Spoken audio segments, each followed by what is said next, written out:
Hi everyone. Today we will discuss the most important question of a real number. And as I assume that you all have covered the NCERT thoroughly, then after that we will discuss important questions of real numbers. Firstly, starting with the extra questions, you must have the basic clarity of the what is actually HCF and LCM and how we have to find the prime factorizations, and through prime factorization we find the HCF and LCM. Let's start. Firstly, what is actually HCF? HCF is the highest common factor and LCM is least common multiple. If we talk about the actual definition, in HCF, the product of the smallest power of each common prime factor in the numbers, and in LCM, product of the greatest power of each prime factor involved in the number. अब हम इसको एक example के through समझते हैं actually ये definition कहना क्या चाहती है, क्योंकि ना बेसिकली स्टूडेंट को प्राइम फैक्टराइजेशन के थ्रू एचसीएफ और एलसीएम जब वो फाइंड आउट करते हैं कई तरह की वो मिस्टेक कर देते हैं, लेकिन हमने वो मिस्टेक नहीं करनी। देखिए, फर्स्टली जिन दो नंबरों का उन्होंने एचसीएफ एलसीएम हमें फाइंड आउट करने के लिए कहा है, टू नंबर्स का भी कह सकते हैं, हमें थ्री का भी कह सकते हैं, सब में मेथड सेम होएगा। पहले हमें जो भी नंबर दिया है, जो कंपोजिट नंबर दिया है, हमने उसकी क्या करनी है, प्राइम फैक्टराइजेशन करनी है। सो मैंने इसकी प्राइम फैक्टराइजेशन 2 से की। जब मैं 2 से इसको डिवाइड करूंगा then it will be come out to be a 48, then after that it will be 24, 2 again it will be 12, 2 6 again 2 it is 3 and 3 1 the 3. I assume that you all know the prime factorization. It is a basic concept.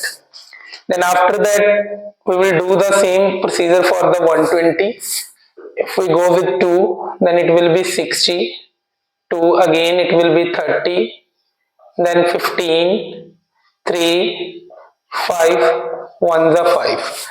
अब आपने क्या करना है, अब आपने 96 के जो prime factors आए उनको पावर की फॉर्म में एक्सप्रेस कर लेना, लाइक 2 1 2 3 4 5।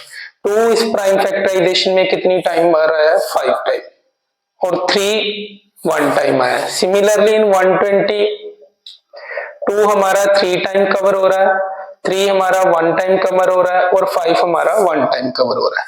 अब हम देखते हैं कि एचसीएफ एक्चुअल में कहता क्या है। देखिए, एचसीएफ में उसने वर्ड लिखा है smallest power of each common prime factor. Means जो मेन चीज फोकस करने वाली है, अगर मैं इसको स्टार मेंशन कर दूं तो एचसीएफ में हमने पहले कॉमन प्राइम फैक्टर्स देख ले।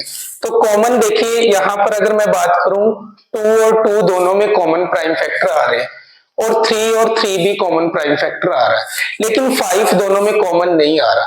इट मींस हमने 5 को तो निग्लेक्ट ही कर देना, अब हमने 5 को देखना ही नहीं है एचसीएफ में, तो हमने सिर्फ किसको देखना है, 2 और 3 को।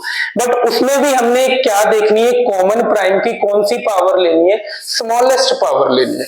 तो जैसे एचसीएफ में अगर मैं बात करूं, पहले कॉमन हमने अभी कहा 2 हमारा कॉमन प्राइम फैक्टर आ रहा है, लेकिन 2 की पावर यहाँ 3 आ रही है, यहाँ 2 की पावर 5 आ रही है, तो स्मॉलेस्ट हमारी कितनी होगी, 2 की पावर 3 इंटू 3 की अगर हम बात करें कॉमन जो पावर है वो 1 नहीं आ रही है, स्मॉलेस्ट पावर भी कितनी है 1, तो 3 की 1। अब 2 की पावर 3, बेसिकली स्टूडेंट 2 3 दा जल्दबाजी में वो 6 लिख देते हैं, आपने ऐसे नहीं करना। 2 raise to power 3 means 2 into 2 into 2, that will be a 8, and 8 into 3 that will come out to be a 24. So it's your HCF. Now same for the LCM। देखिए, अब हम डेफिनेशन पर अगर फोकस करें, उसने कहा product of the greatest power. वहां पर हमने स्मॉलेस्ट पावर देखी थी, यहां पर हमने क्या देखनी है, ग्रेटेस्ट पावर। लेकिन वहां पर एक वर्ड मैंने आपको स्टार करवाया था कि वहां पर आपने सिर्फ जो स्मॉलेस्ट पावर देखनी है वो कॉमन प्राइम फैक्टर्स की देखनी है। यहां पर ऐसा कुछ नहीं लिखा हुआ, यहां पर उन्होंने क्या कहा कि जितने भी प्राइम फैक्टर आते हैं उन प्राइम फैक्टर की आपने कौन सी पावर देखनी है, ग्रेटेस्ट पावर देखनी है। जैसे कि हमने यहाँ पर प्राइम फैक्टराइजेशन कर ली थी, तो 2 की पावर 5 है, यहाँ पर 2 की पावर 3 है, तो कौन सी पावर हम लिखेंगे, ग्रेटेस्ट पावर कितनी आई, 2 की पावर 5 इंटू 3 की 1 आ जाएगी, क्योंकि ग्रेटेस्ट ही 1 है, तो इसलिए 3 की 1 ही आ जाएगी हमारी, और 5 की पावर 1। अब आप कहोगे कि 5 तो 96 में नहीं आ रहा, लेकिन मैंने कौन सा यहाँ पर आपको कहा है कि आपने कॉमन प्राइम फैक्टर देखने। एलसीएम में हमने कॉमन प्राइम फैक्टर नहीं देखने, हमने जितने भी प्राइम फैक्टर्स हैं उनकी जितनी भी हाईएस्ट पावर दोनों में आ रही है वो आपने एलसीएम में ले लेनी है। अब 2 raised to power 5 you know that it is a 32 into 3 into 5 and 32 को जब हम 3 से करेंगे it will B 96 and into 5 5 6 30 0 3 carry on and 9 5 45 45 और प्लस 3 करेंगे 480. सो जो हमारा एलसीएम है that will be 480. So hope so you all clear how to find the HCF and LCM through prime factorization.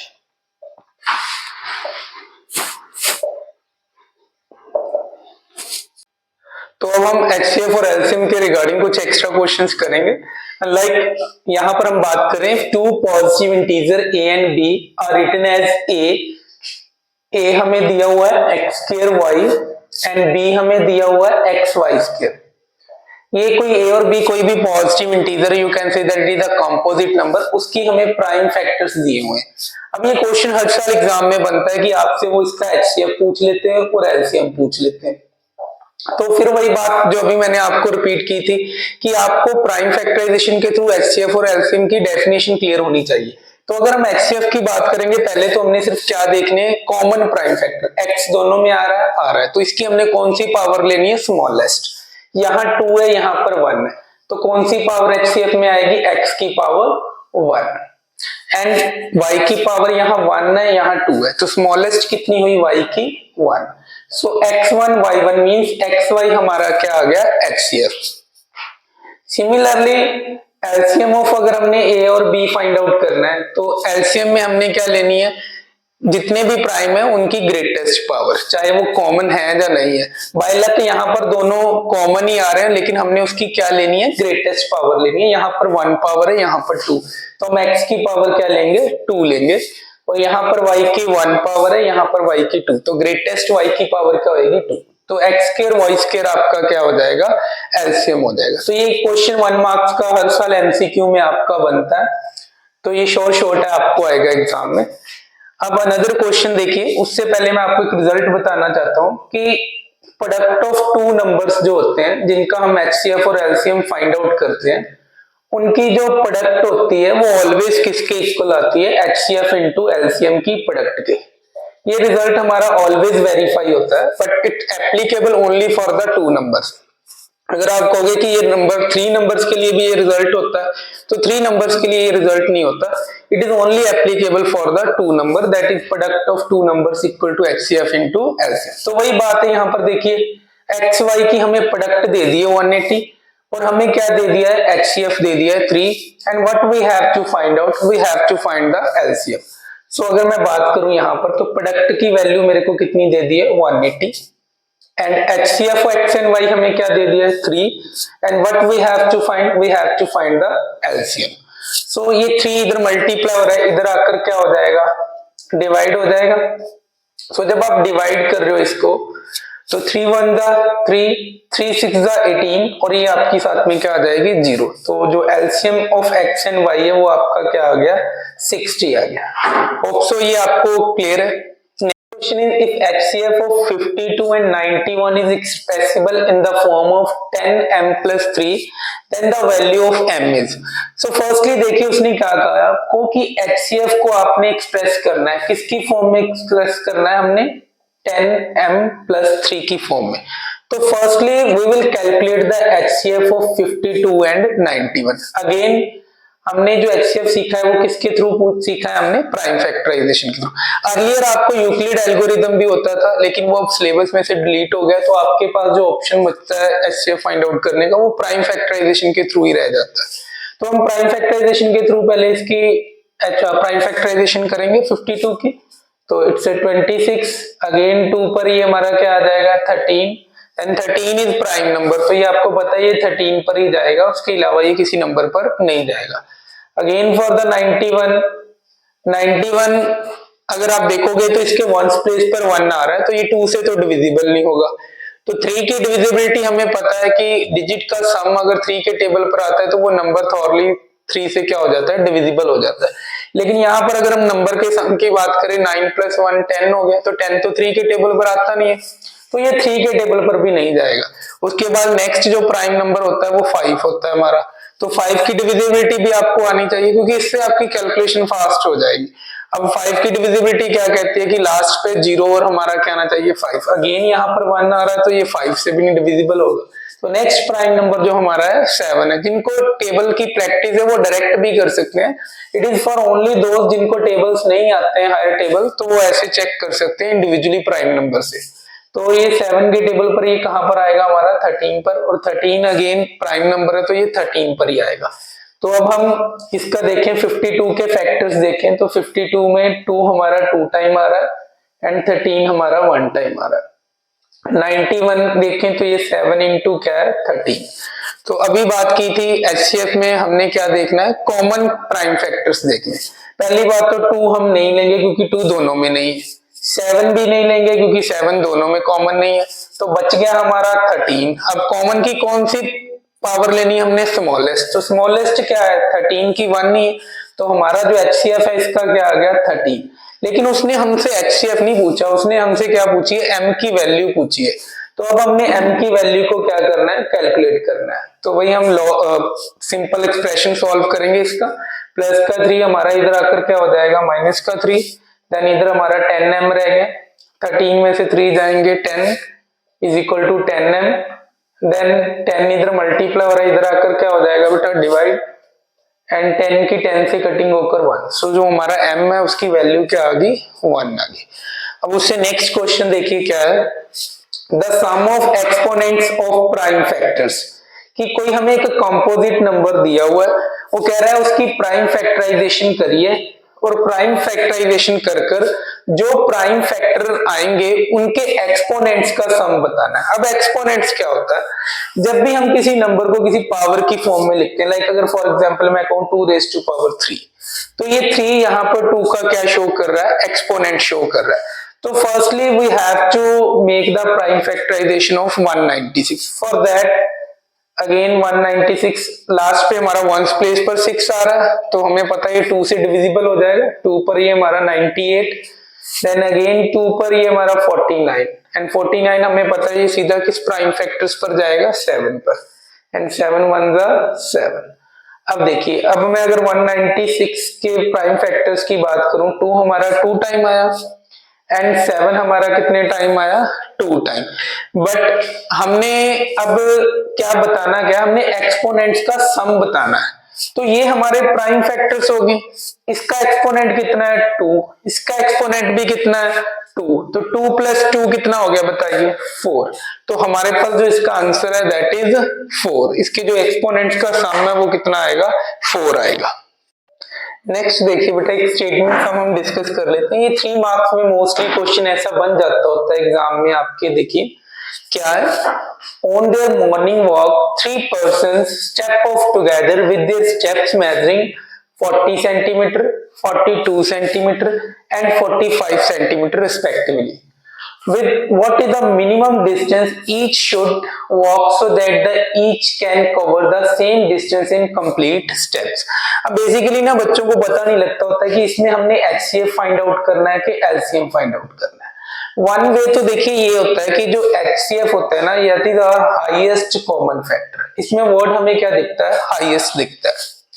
लेकिन LCM में वर्ड हमें क्या दिखता है, लीस्ट कॉमन मल्टीपल।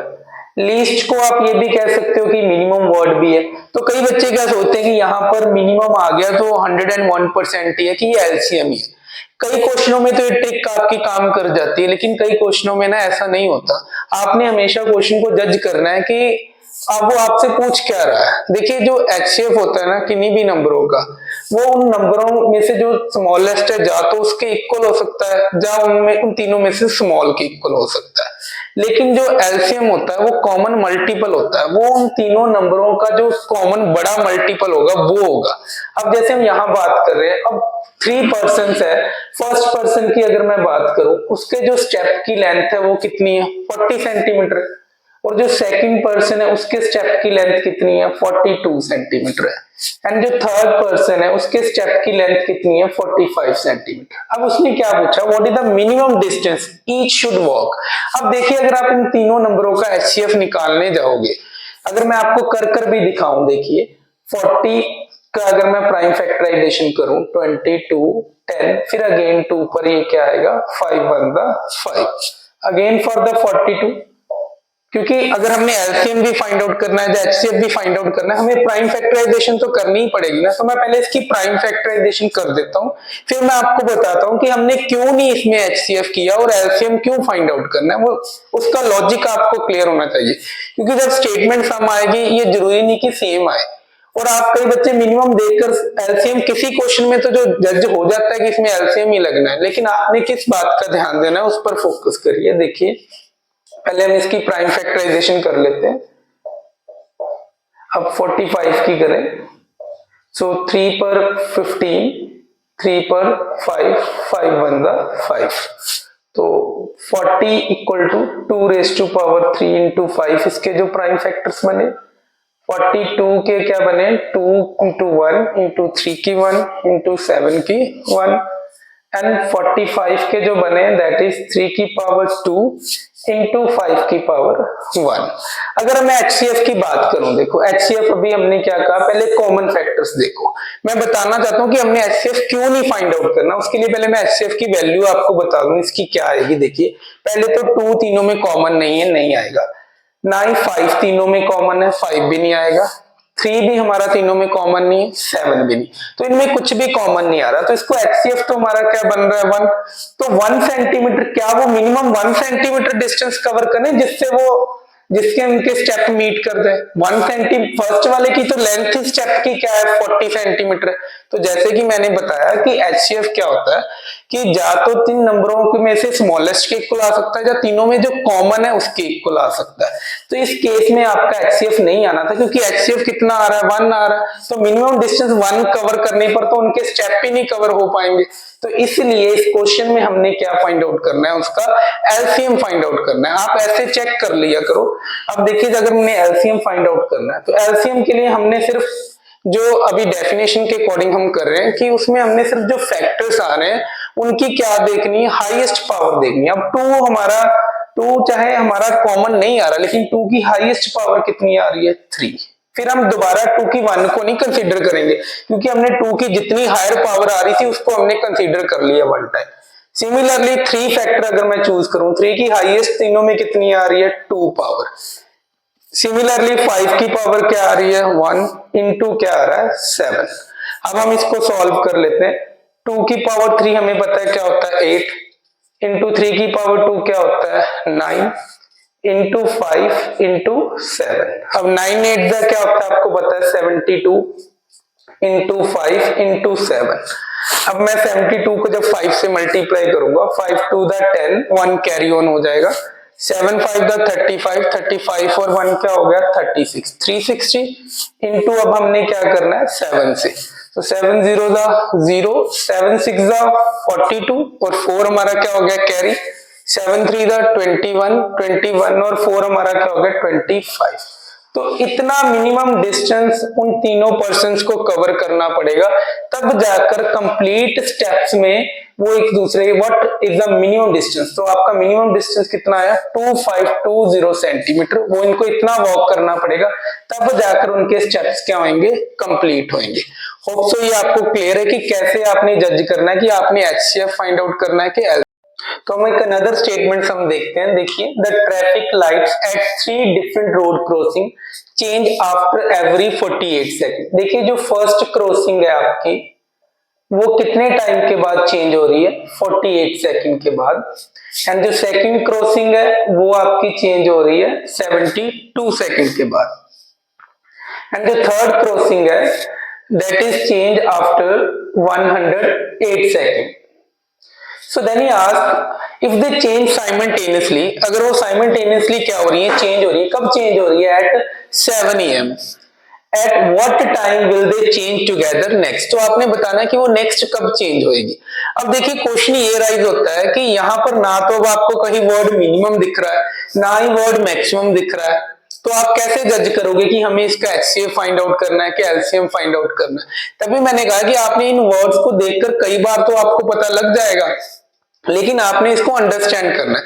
देखिए जब भी ऐसा क्वेश्चन आता है आप प्राइम फैक्टराइजेशन तो एटलीस्ट करो ना, क्योंकि वो अगर एचसीएफ भी करना है, एलसीएम भी करना है, तो आपको एटलीस्ट एग्जाम में प्राइम फैक्टराइजेशन के मार्क्स तक तो मिलेंगे ना। तो पहले हम देखते हैं इसकी प्राइम फैक्टराइजेशन, फिर मैं आपको बताता हूं कि हमने क्यों इसमें एलसीएम करना है और एचसीएफ क्यों नहीं फाइंड आउट करना। देखिए 48 के जब मैं प्राइम फैक्टर्स निकालने जा रहा हूं, 2 पर ये हमारा क्या जाएगा 24, अगेन 2 पर ये क्या आएगा 12, 2 पर ये फिर 6 एंड 2 पर ये क्या आ जाएगा हमारा 3। ये मैं इसलिए थोड़ा फास्ट कर रहा हूं क्योंकि अब मैं अज्यूम कर रहा हूं कि आपको प्राइम फैक्टराइजेशन आ रही है, तो इसलिए मैं डायरेक्ट इसको कर रहा हूं। 72 पर अगेन 2 पर ये हमारा 36 आ जाएगा, 2 पर इट इज 18, 2 पर again it is 9, then after that it will goes on the 3 पर 9 कहां पर आ रहा है 3 पर, 3 1 द 3, देन 108। देखिए तो 2 पर ये क्या आ गया 54, 2 पर ये हमारा 27, 3 पर ये 9, 3 पर ये 9 पर फिर ये 3 1 द 3। ये हमने प्राइम फैक्टर्स निकाले। देखो ये तो हमने निकालनी है ना, चाहे एचसीएफ है चाहे एलसीएम है, वो बाद की बात है। हम देखते हैं क्यों हमने इसमें एलसीएम करना है, एचसीएफ क्यों नहीं करना। देखो जो 48 है तो उसके अगर हम देखें 2 की पावर कितनी बार आ रही है 1 2 3 4 इंटू 3 की पावर 1, तो 72 है, उसमें 2 कितनी बार आ रहा है 3 टाइम, और 3 कितनी टाइम आ रहा है 2 टाइम। सिमिलरली 108 है, जो 108 अगर आप देखो 2 कितनी बार आ रहा है आपका 2 टाइम, और 3 कितनी बार आ रहा है 3 टाइम। अब अगर मैं बात करूं इसके एचसीएफ की, अगर आप कहते हो कि इसमें एचसीएफ करना होता, तो अगर मैं एचसीएफ आपको निकाल कर दिखाऊं तो 2 की देखो हाईएस्ट पावर कितनी कॉमन आ रही है 2, और 3 की हाईएस्ट पावर कितनी कॉमन आ रही है, क्योंकि कॉमन फैक्टर्स हैं तो हाईएस्ट देखनी हमने 3 की 1, तो 2 की पावर 2 क्या होता है 4, 4 3 द 12। तो अगर मैं बात करूं इनका एचसीएफ क्या आ रहा है 12 सेकंड। बट अब देखो 12 सेकंड में तो फर्स्ट क्रॉसिंग ही हमारी 48 सेकंड में अगर वो चेंज हो रही है, तो वो 12 सेकंड में कहां चेंज हो जाएगी तीनों साइमल्टेनियसली। तो इसलिए इस क्वेश्चन में हमने एचसीएफ नहीं फाइंड आउट करना, हमने क्या फाइंड आउट करना है इसमें एलसीएम। तो जब भी आप क्वेश्चन को ऐसे अंडरस्टैंड करोगे, फिर आपको चाहे वर्ड मिनिमम मैक्सिमम दिखता है नहीं दिखता, उससे आपको कोई फर्क नहीं पड़ेगा। आपने क्वेश्चन की स्टेटमेंट को जज करना है कि वो आपसे डिमांड क्या कर रहा है। अब जब हम एलसीएम निकालने लगे, एलसीएम में हमने जो प्राइम फैक्टर है उसकी कौन सी पावर लेनी है, हाईएस्ट पावर लेनी है। तो 2 की देखिए हाईएस्ट कितनी पावर आ रही है हमारे पास 4 आ रही है, इंटू 3 की हाईएस्ट कितनी आ रही है 3 आ रही है। अब 2 की पावर 4 हमें पता है क्या होता है 16 होता है, इंटू 3 की पावर 3, 3 की पावर 3 क्या होता है 27।